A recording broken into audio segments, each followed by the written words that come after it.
It's so important to also give ourselves rest from critical analysis, because we analyze and we analyze and we analyze and we solve and we ask of ourselves.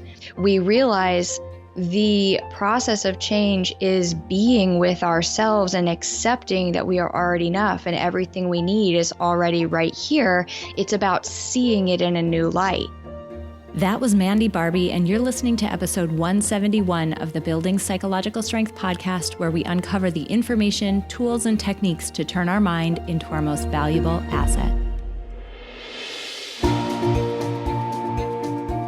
The courage to face fears with persistence. Being able to be present enough in this moment to choose my response thoughtfully. We have the strength to bend to life stressors, to bend to adversity without snapping, without breaking. There are only 6 things that contribute to our quality of life, and they are all experiences. In every moment, we are deciding who we want to be and how we want to live our lives. Noticing what your brain is doing and then being able to make choices. Mobilize the things that we know lift us up. Fear is not logical. It's primal. Hey everybody, welcome back to the Building Psychological Strength podcast. My name is April Seifert and I'm your host. Before we jump in today, I want to say thank you for all of you who are coming back to this podcast and for all of you who are joining me, for the first time. My biggest goal with this podcast is to bring to you the best of the best tools, techniques, information from the fields of psychology and life design so that you can live better. And there has been no more important time for us to be using those tools than the present. These tools of psychology and life design and of positive psychology, specifically, I want to highlight that, they can be misconstrued as being things that we only do when times are good. They're things where we can, quote, thrive because we're living our best life, we're doing our best. When in fact, these tools become even more powerful and even more important for us to focus on when times are not easy. It's really easy to control your attention and put it on something when it's something positive or entertaining. It's a lot more difficult to practice intentional control and mindfulness when the world is really difficult around you. So I want to thank each and every one of you for coming back to this podcast, for prioritizing yourself, for saying that you deserve to have some guidance and assistance and support and tools during this time that we're all going through that is so difficult. Thank you for prioritizing yourself and for doing the work that will help support you through the time that we're all going through. I'm really excited about this week's episode. We are speaking with a woman named Mandy Barbee, and she has such an incredible background. Most notably, she was an officer in the U.S. military. She graduated from the Air Force Academy and worked at Langley, which gives her a really interesting perspective. And, in this interview, she talks a lot about that time of her life and the experience she had that, although maybe not all of us can relate to working on, these stealth aircraft, planes, but what we can relate to is our knee-jerk reaction to take on too much. And she talks about that as a part of what happened to her during that stage of her life and how that has led her to a lot of the work that she's doing today.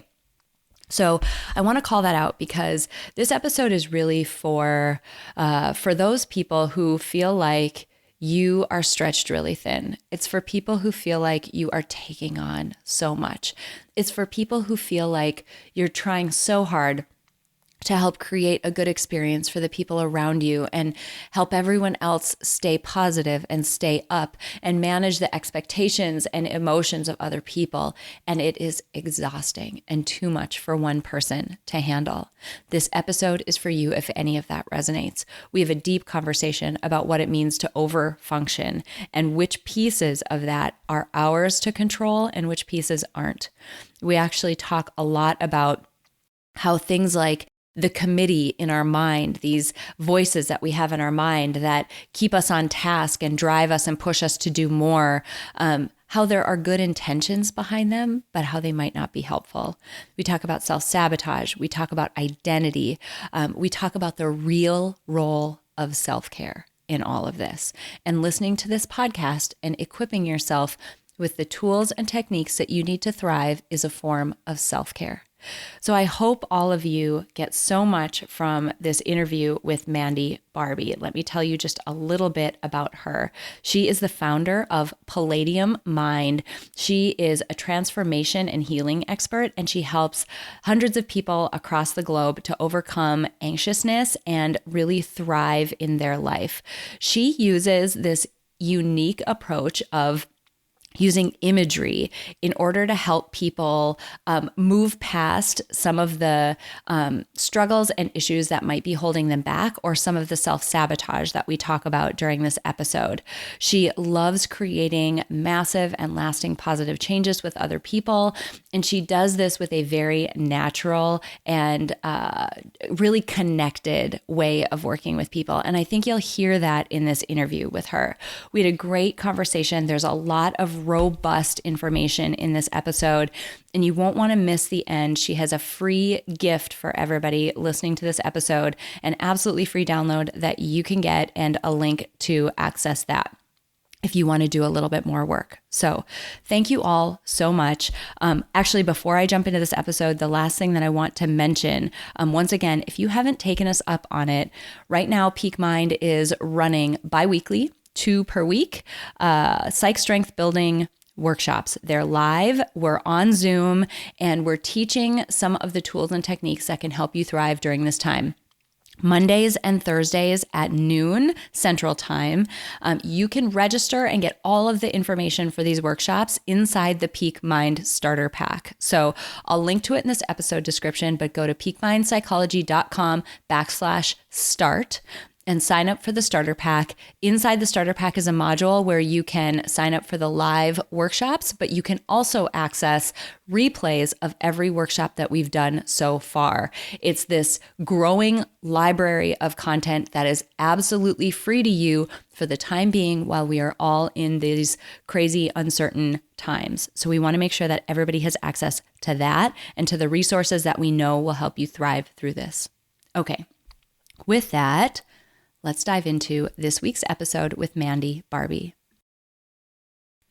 Mandy, I'm so thrilled to have you here on the podcast. As we were chatting before we hopped on to record, we have a ton of things in common, and I know you've got some incredibly valuable content and information to share with this audience. So thanks so much for being here.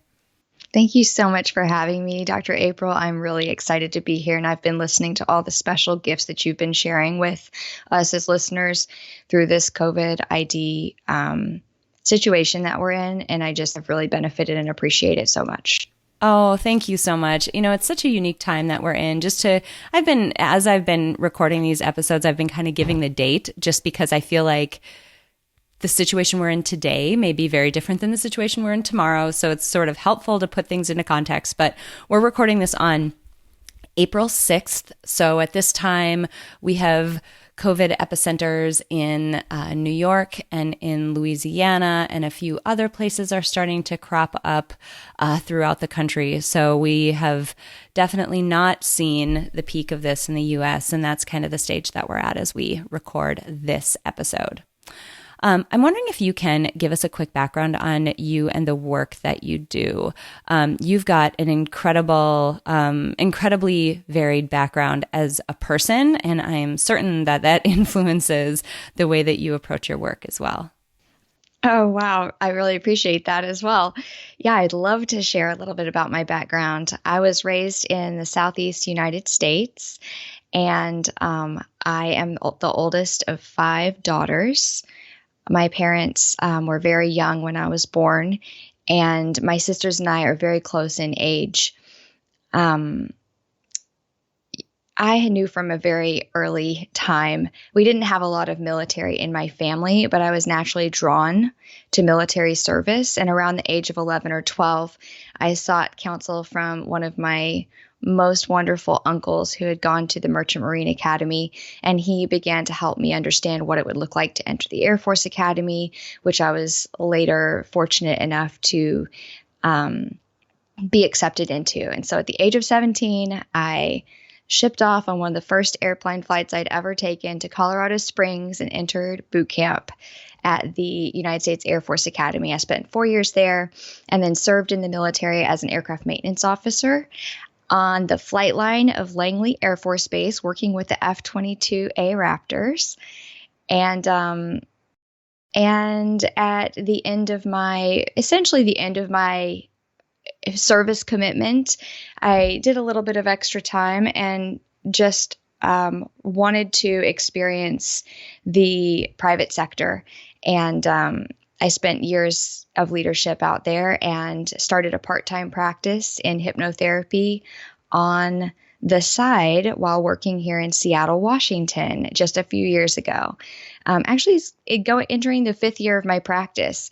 And approximately 3 years ago, I took that practice full time because I believe it's my calling to help people access their own inner resources.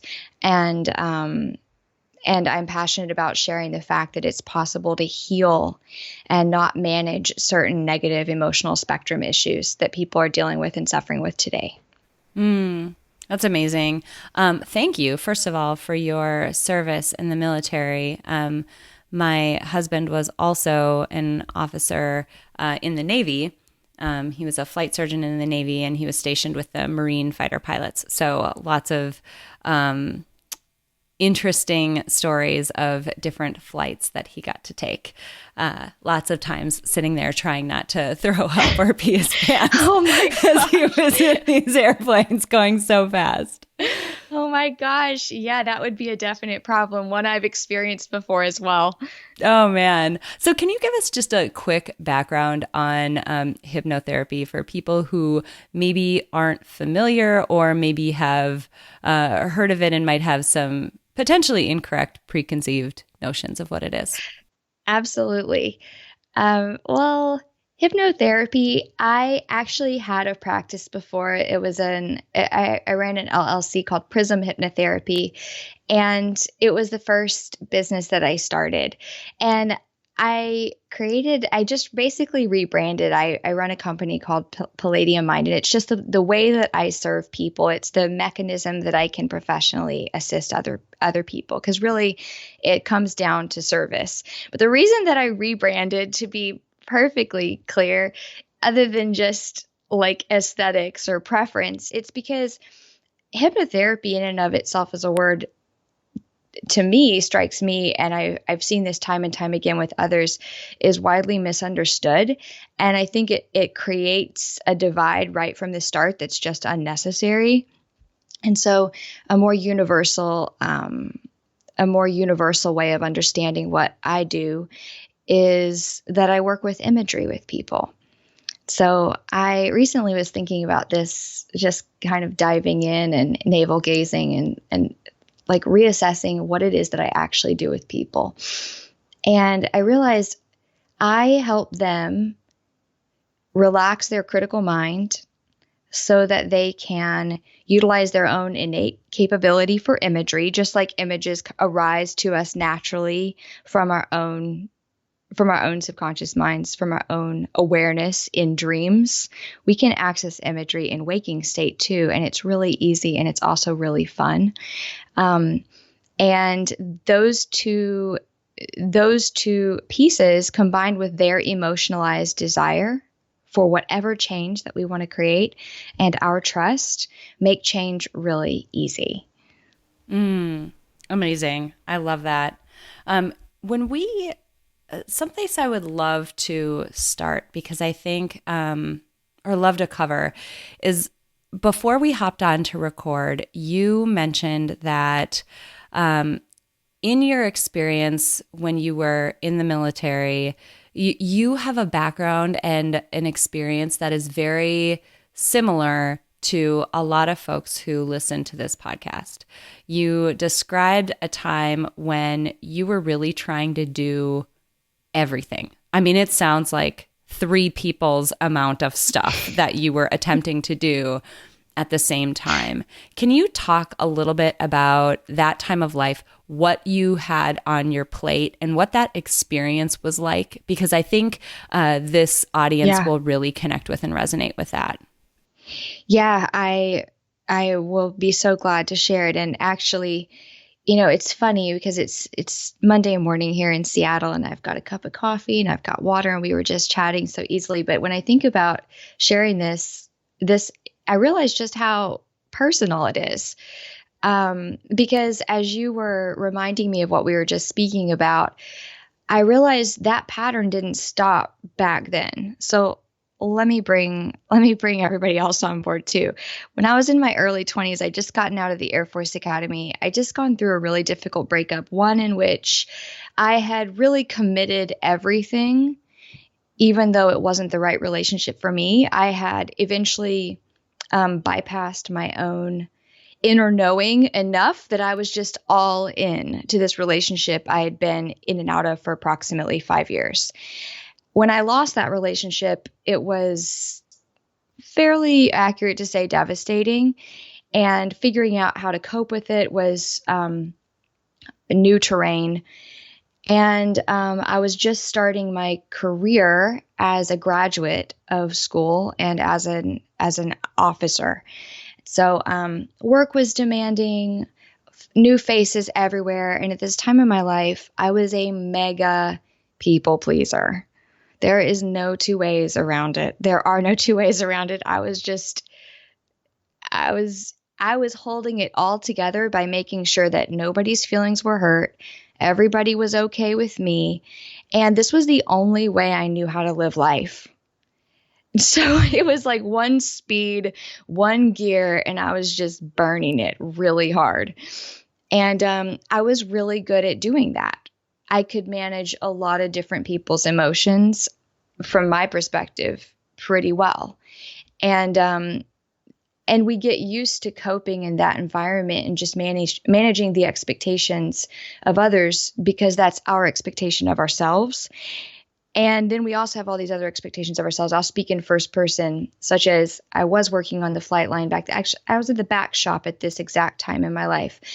I had run many half marathons before, but I was training for my first full. And the back shop with the aircraft that I was working in was extremely constrained. It was the low observables facility on Langley. So I don't talk about this, feels like way back, but the low observables capability of the F-22 is one of the reasons why it is a stealth fighter aircraft. It's the paintings and the layers that go on the jet that help to absorb enemy radar. So it will not be detected by enemy aircraft. So, it was fascinating work, but I was there approximately 12 to 14 hours a day, many days of the week. And on top of that, I was just starting my master's in economics at a local university.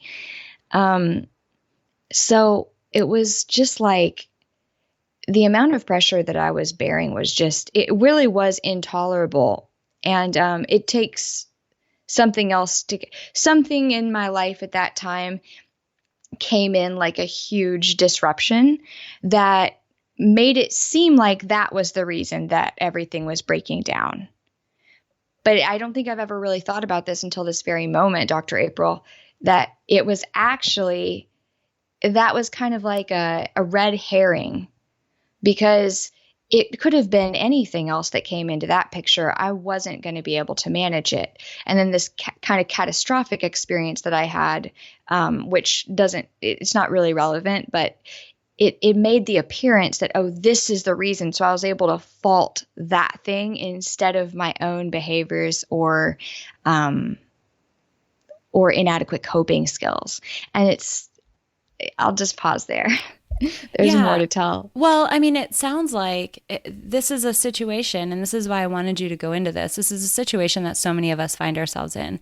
And I love that you said, You were managing the expectations and emotions of other people, and that was an expectation that you had for yourself, is that you be able to do that. One of the things that we talk about in Peak Mind all the time is this idea of life design, and one of the central components of that is that you are at the center of your own life, and everyone else has their own life as well. So you are principally the person who's responsible for your own life, but that also means that everyone else around you is principally responsible for their own lives. It's not to say that we don't support each other or we're not there for each other, but when you're taking it upon yourself to be principally responsible for other people's life experience, it's impossible. It's a game that you can't win, particularly when you're trying to do this for multiple people. So, if you have kids and you're working on keeping their experience going and, this joyful, magical experience, and you have a spouse who's, emotional roller coaster you're trying to manage as well as your own and maybe your bosses or clients or whatever, you become this person who's backflipping to try to manage everything around you when the majority of that is not yours to manage. Their emotional state is theirs to manage. And I love, talking with Ashley, my co-founder in Peak Mind, about this, because she has a great perspective on it, where the more we do that for other people, the more that we are the ones that cope for them, we are the ones that manage and block and tackle for them.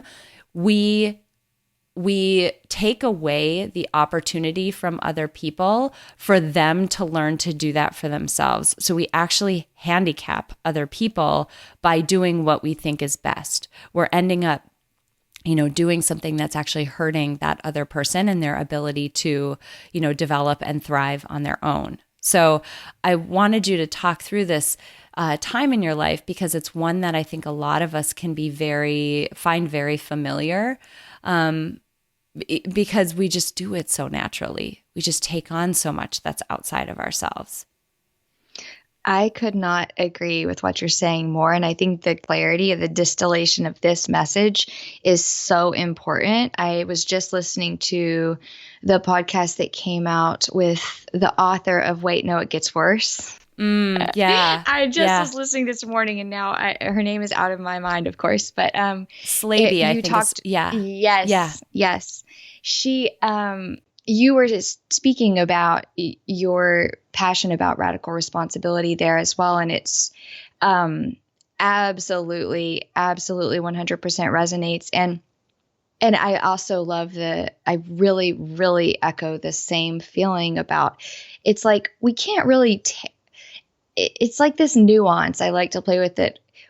We can't truly harm the other person because they are making their own choices. But when we think that we are helping, it's just such a beautiful perspective to let into the picture. No, you're not helping. It's not helping. Letting other people be with their own pain is so important.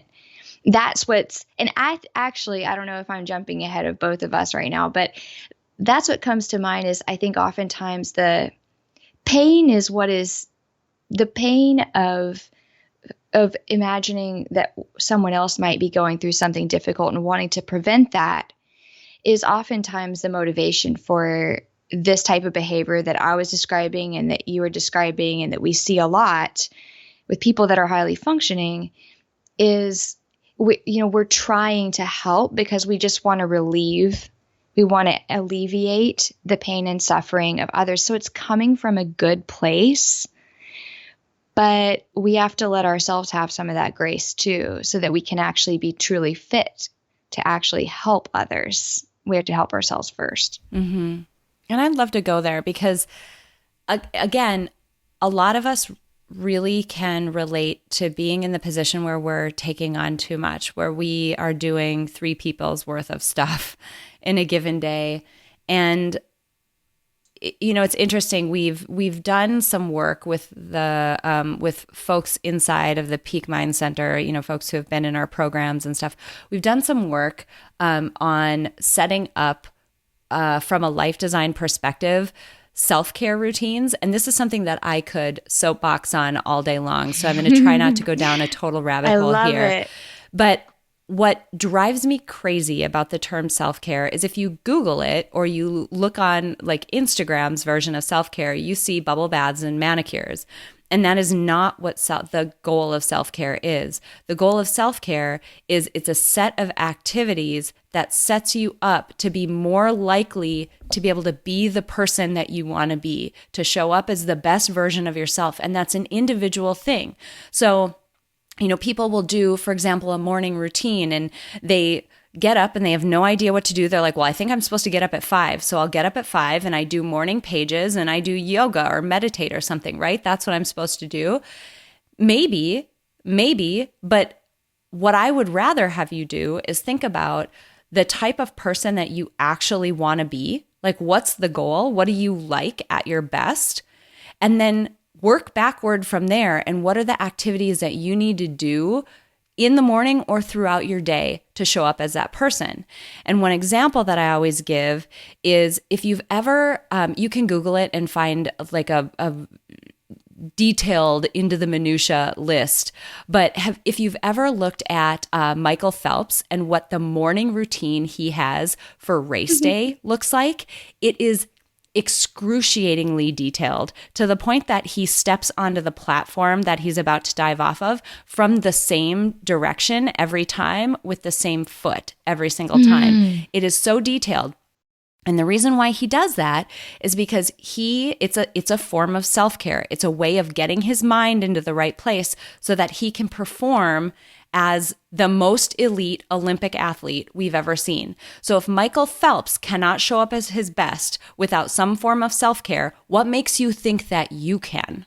Right? Like, he's as close to immortal as we have. Like, the guy is the best athlete we've ever known, and he can't do it.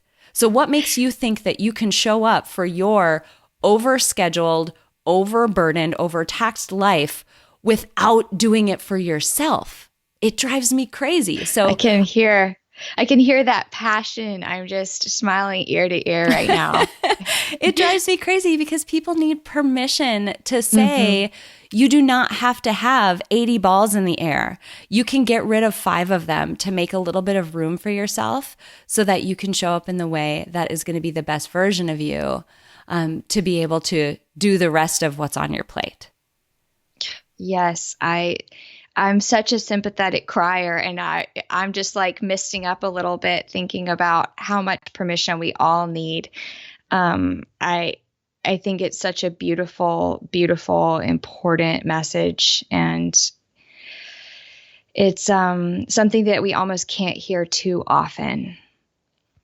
I totally agree. Something else that you mentioned that I want to go back to is you were saying that lots of times we jump into other people's, situation and try to manage it for them because we want to prevent the pain that other people are in. And this is something we chatted about a little bit again before we recorded is we feel, and I'd love for you to dive into this a bit, we tend to feel uncomfortable allowing either ourselves or other people to just sit with something that's painful. We want a resolution really fast. I'd love for you to dive in there a little bit.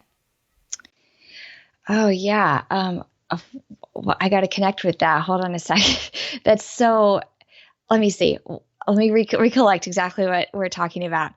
It's the phenomenon of wanting to kind of jump ahead of process and experience the result of something without maybe recognizing that there is something that needs to happen first. Is that right? Yeah. That's what we're talking about. Yeah, this is, I think that, okay, my reflection on this experience, which I do see it all the time. We were also talking beforehand, it's because I'm such a freaking forcer. I spent so much of my life thinking I'm just going to go harder. I can do more. I can pile more on the plate. And I was actually really good at it for a really long time. It's a little bit deceptive. Like, why wouldn't I use this? And who knew there was another way to do things out there? when I see people and I work with people and I coach them, because that's really what I'm doing, is I'm helping people to guide their own attention in a different way so that they can create their own change within. Because if I could change their mind, I'd be a magician. And I can't do that. But they can direct their own attention. And fortunately, people trust me and allow me to help them do that. But the thing is that what most often is the symptomatic presentation is we're like feeling or perceiving, deciding or interpreting that we're supposed to be somewhere else, but we're not, because we're where we are. And that makes it wrong or us wrong. And this perfect setup for pain and struggle is actually just misperception, in my humble but expert opinion. This is just misperception because, we do it to ourselves. I've got my hand raised right now. I do it to myself. I can do it. Oops, I just bumped my mic. We can do it to ourselves daily. Is we think, oh my gosh, I've been through so much. I've come so far. I've done so much work. Why am I not where that other person is? So we're grading ourselves against this very arbitrary determination that we are not in a position to accurately judge. We don't have the big picture yet. We don't have hindsight yet from the present moment. But if we could pan out and see our process end to end, when that happens for people and they're able to experience that shift in perception, shift in perspective, oh, yeah, it's okay. Like all of a sudden we get that relief. And so I feel like there's so much I could say about this, but as I'm speaking, one thing that comes to mind is why it's so important to also give ourselves rest from critical analysis, which, just happens to be my soapbox a little bit, because we analyze and we analyze and we analyze and we solve and we ask of ourselves.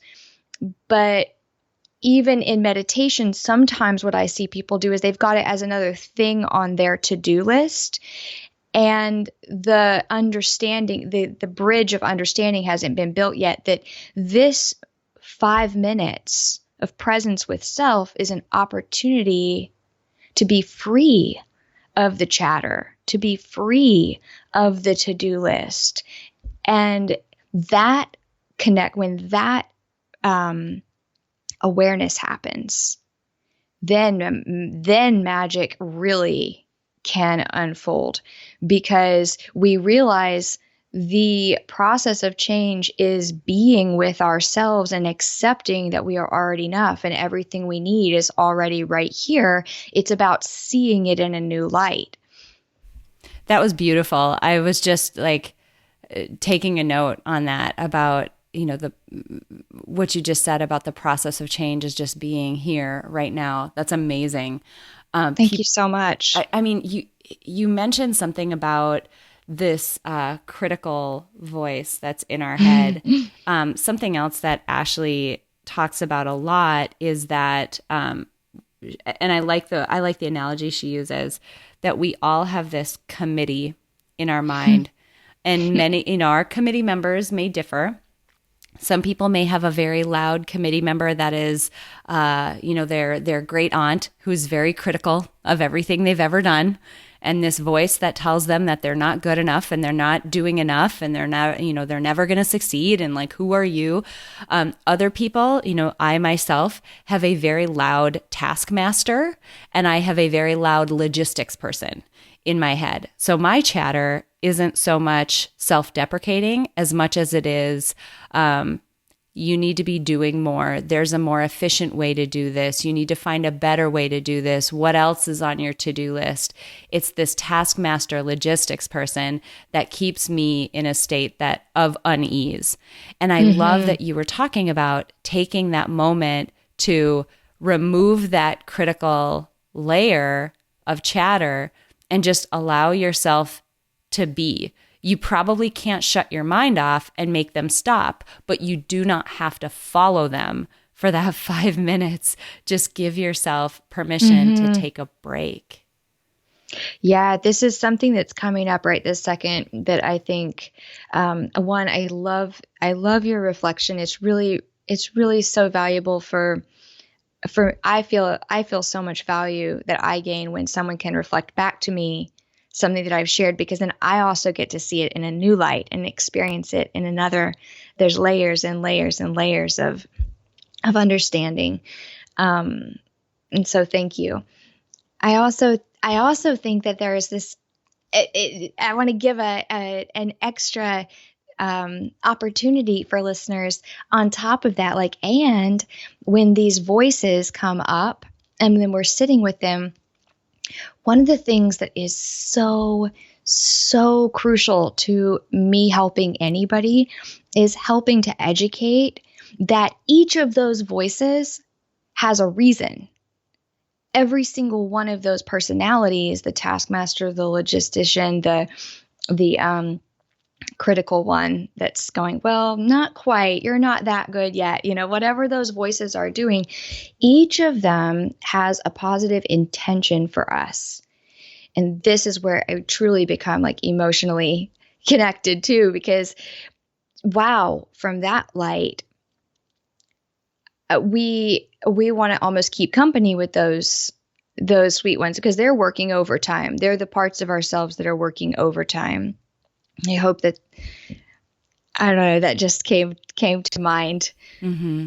Yeah. Creating space and forgiveness for the reasons why they're causing us these beefs. Mm-hmm. Yeah. I mean, the intentions are the best of intentions, right? There's a very big protective component to a lot of these, and keeping us from stepping outside of our comfort zone and potentially failing, or from getting hurt. It's actually really related. And what what I don't want us to miss out on is talking a little bit about, it starts to flirt with this notion that I know you're passionate about too, of self-sabotage. Like, you find it as people start to branch out a bit more. Can you talk a little bit about that notion and how you've seen that come up for people? Yes, I have my own way. I have a way of understanding self-sabotage, and because I work with it so frequently, I kind of see that self-sabotage is, it sounds kind of like a dirty word to me. Like when I think in daily vernacular, it sounds kind of like, it's the thing that we really don't want to happen. But actually, I almost see it as a lens for understanding why we don't have everything that we want, or why anything isn't working exactly as we want. It kind of comes back to self-sabotage. And the reason that I say this is because I understand sabotage to be, well, we want either intellectually or emotionally this one thing, but try as we might, we continue to act or feel in some way separate from that. Is this making sense? Mm-hmm. Yep. Okay, cool. And so what this shows us is, it's such interesting information, because then we can go, okay, what is this showing me? It just shows us that part of us is convinced we want the thing, and then part of us is convinced we either can't have it, don't want it, or want something else instead. And so then, if that is true, we're really just back in that discovery process, which isn't easy. I'm not trying to minimize the work that's required, or the resistance that must be overcome, or the pain that must be felt in order to bring parts into alignment. But at the end of the day, we're just trying to understand, okay, wait a second. So what's going on here? Because we are the parent of ourselves. We are the person who's stewarding all these little parts. And go, wait a second. So who's got the beef? Who's concerned? What's the fear? And then we really get to be curious. Sabotage starts to like strip away and just fall away. The more that we can bring awareness to those. I love that. It's sometimes we talk about difficult emotions, for example, as being not the end point of an experience, but rather as just another input of information for us to consider. And that sounds very similar to this, where you're finding yourself in a position where you're at point A, you want to get to point B, but you're having an impossible time getting there, and you're finding yourself, doing things to keep that from happening, either consciously or subconsciously. It's funny because I'm struggling to remember the book that I read that said this, but it basically said, you will never allow yourself to have or to become something that you hate. So I think this was in the realm of money that I was reading this, but it's like, if you have a notion that somehow, someone who has that thing that you want is greedy or bad or doesn't deserve it, or is some other negative thing that you hate or that you don't like, you're not going to allow yourself to become that. You're also not going to allow yourself to become something that is like diametrically opposed to your own identity. There's a reason why we have a self-identity diagnostic in the Peak Mind Starter Pack. If you guys haven't taken that, I would highly suggest just go over to peakmindpsychology.com, sign up for the starter pack, and you can get, immediate access to it. But there's a reason why we put that self-identity diagnostic in there, because when you start to see what the contents of your own identity are, you start to see it's another input into exactly what you just said. Why might I not be able to get to that point? Well, this is completely opposed to something that I believe that I am.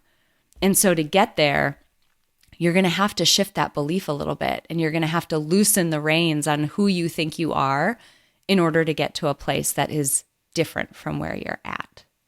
Yes, so much. Yes. And I think this is where, when we talk about the work, this is where it can feel a little bit icky or challenging, because sometimes the reason that we can't have the money or get the job or whatever, it's not always those beliefs where we're turning back onto ourselves, like, oh, I'm not good enough or whatever, because that's very present for a lot of people. But it can also be the judgments that we make about others. And having the bravery and the courage to actually look at and review our own judgments that we're making and take that radical responsibility, like you are such a positive and amazing proponent of, that really takes courage, because we have to admit, is this really the belief that I want to be holding? Is this really the judgment that I want to be making? So yeah, but once we do that, if we just get cozy with that discomfort of accepting, I am really doing that, then the work becomes very quick, very rapid. Mm-hmm. I agree. I talk a lot about the just brutal honesty that you have to have, right? There are things about ourselves that we don't even want to admit are true. We don't want to admit that we hold that judgment about someone else. We don't want to admit that this thing actually scares us. We don't want to admit that it's not that we don't know what to do next. It's that we're afraid of what will happen when we take that step. There's these pieces that are really difficult for us to admit, but the only way forward is to be completely honest with yourself about what is actually going on. You don't have to tell me, you don't have to tell anybody else, you don't even have to write it down on a piece of paper, but just in your own mind, get honest with yourself about what those judgments might be, or what, the fear might be behind it. Mm-hmm. Because as you said, once you can do that, and I'll actually give a really concrete example here. So I mentioned it's April 6th. We are in the midst of this, COVID situation. And something for me that has been very much a part of my identity is that I grew up without a ton of money. I just, I've shared this a lot on prior episodes, but we didn't have very much money when I was growing up, and it didn't help that my dad went through cancer treatment. It didn't help that I had MS and my treatment was very expensive. None of that helped the situation. But because of that, it is in my ingrained identity that I'm the type of person who doesn't have or get nice things, that those things are not something that are available for people like me. And as this COVID situation has happened, and as we've had to shelter in place and quarantine and stay in our homes, I had to cancel an office space that I loved. I adored it. It's beautiful. I love everything about it, the way the lotion smells at this place. And it is this wonderful, like just respite, incredible place. And when I canceled it, I just had the most horrible day, like the most tangled up web of feelings. And it took me sitting down, being quiet, and listening to them and getting super honest. And I'm like, oh, I'm sad to this degree about canceling an office, which isn't that big of a deal. I'm sad about it because it's making me feel like I didn't deserve it in the first place. And that's why it's happening. Oh, and at that point, you're right. The work happens quickly because I'm like, no, honey, you did not cause COVID. That is why this is happening. Okay. Like, give yourself a little hug. Like, no, like treat yourself the way that you would treat a child who's coming to you who had a bad dream. Give yourself a little hug. Like, no, honey, that is not why that happened. Like, it's okay. Right. And a little bit of self-soothing. But I want to give people that like concrete example because this stuff is sneaky and it's really powerful. And it's like none of us are immune to it, you know? No, that's such a beautiful example. I feel that emotion for you too. And it's that's a real one. I feel like the loss that these are little losses too, that are like seemingly little losses, but they're not. And usually it's about what it means from the past. There was a lot of thoughts that were flooding through my mind as you were sharing that beautiful story, but I couldn't agree more. And I'm sorry you had to let that office go. I know what that's like. I have an office like that and I'm extremely attached to it. Mm-hmm. It's sad. I mean, we're all having to go through those times right now, but such is the situation that we're in. As we're wrapping up today, you have a unique perspective just from the direction of that you come from the work that you do. I would love for you to share a bit about what it means to you for people to be psychologically strong.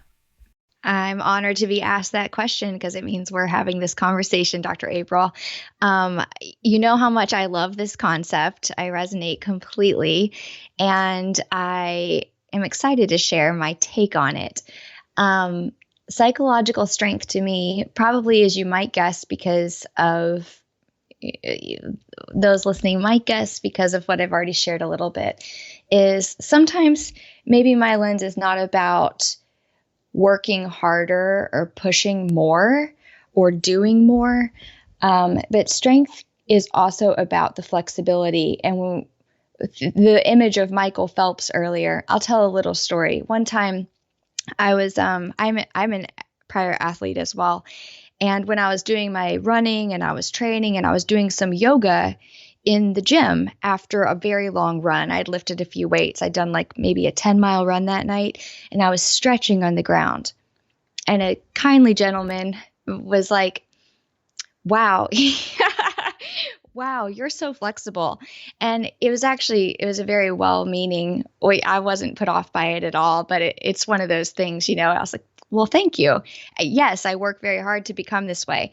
And he's like, well, how do you do that? And he was actually very muscle bound. Like he had big muscles across the deltoids and just huge arms, very, very barrel shaped body and very, very big legs. And I could tell that he spends a lot of time working to build those muscles up.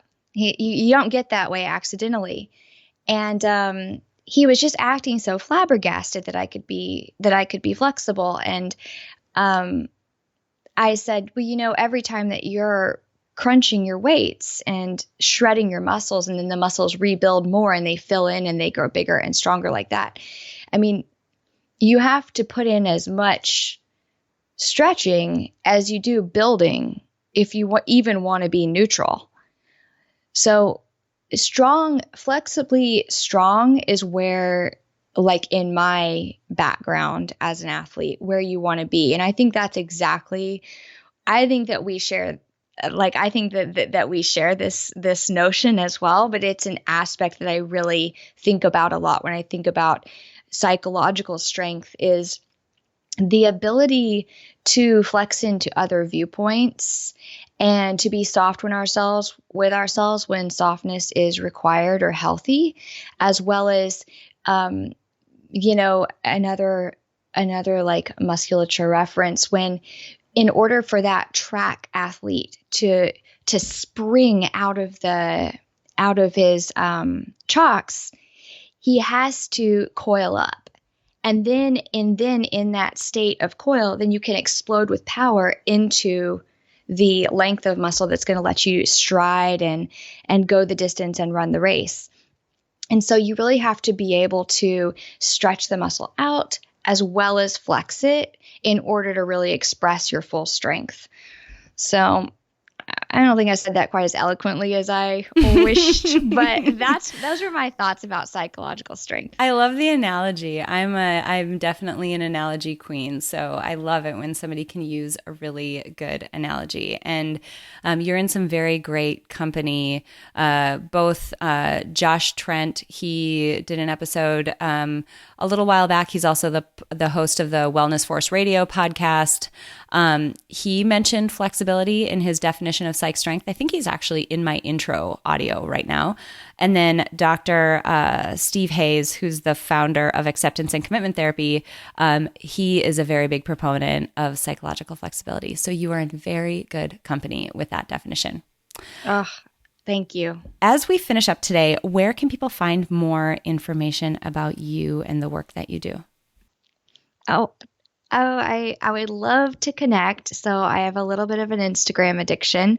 I'm just kidding. But it is, besides my email list, that's the easiest. I think that's probably the easiest way. Palladium Mind is where you're going to find me anywhere. It's that on Facebook, and on Instagram, it's at My Palladium Mind. Palladium is one of the elements on the periodic table. It's in the platinum group. So if you're wondering how to spell it, you can always go back to that. Palladium. And I have a gift for your listeners specifically around what we were talking about, relaxing the critical mind. And it will require an opt-in, but of course people are free to opt out. It's a download. And that can be found at palladiummind.com/BPS. So instead of having for them to have to spell out building psychological strength, they can just remember /BPS, and they'll be able to swipe something off my site and explore anything else they wish there. I love it. Thank you so much for taking the time to record today. I know we are in crazy times and people are very pulled in a number of directions. So I appreciate you making the space for us in your calendar and to share your background and your expertise with us. This has just been wonderful, and I really appreciate you being here. You don't know how much I appreciate having been able to be your guest, and take care of yourself. Absolutely. It's a simple fact that nearly everyone in the world could benefit from building psychological strength, but not everyone will put in the time and effort to do so. But today you did. Thank you so much for listening to this episode of Building Psychological Strength. Now, if you're interested in building the mental toughness, confidence, and resilience you need to thrive through life's ups and downs, visit us at www.peakmindpsychology.com. Also, if there's someone in your life who could benefit from this episode, please share it with them. And if you yourself found this episode valuable, meaning if you took away even one insight that you can use to build psychological strength in your own life, we would so appreciate it if you would drop us a rating and a review on iTunes. The thing is, the more ratings and reviews we have, the easier it is to get this powerful and important content out to the people who need to hear it. Remember, your mind can be your most valuable asset or your biggest liability, and you get to choose. So choose wisely, my friend. And I'll see you next time on Building Psychological Strength.